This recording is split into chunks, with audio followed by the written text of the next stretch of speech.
Welcome to Tenor Tech, where I solve the problems you didn't even know you had. You start by opening settings and navigating straight to battery. This is faster than hunting through menus. Once in battery, you'll see low power mode toggle if it's enabled. Make sure your iPad is unlocked, and if needed, connected to power so settings save cleanly. You're doing this now because low power mode changes background activity and performance. Turning it off restores normal behavior.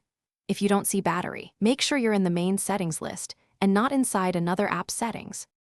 Now you tap the low power mode toggle directly. The control is under the battery usage graph. Once done, the toggle will switch color and the iPad will allow background refresh, automatic downloads, and visual effects to return. Make sure to watch for the confirmation change because that signals the OS has applied settings.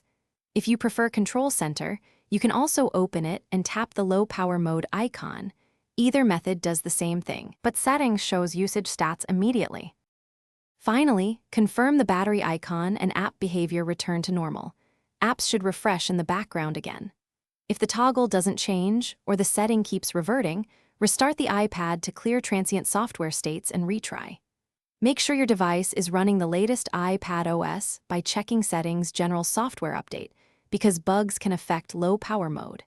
If problems continue after update and restart, reach out to Apple support. But most cases resolve with a restart or software update. Thanks for watching. Subscribe to keep your life in tune.